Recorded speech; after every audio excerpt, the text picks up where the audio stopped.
บតែល្បីឈ្មោះពីរួងសោះសាយ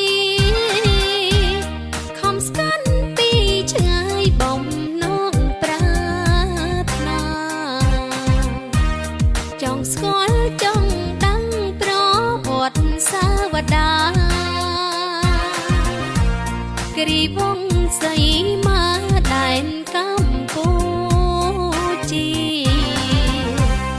នំបាយងកៅទីរមណីយដ្ឋានប្រាសាទបុរាណល្អ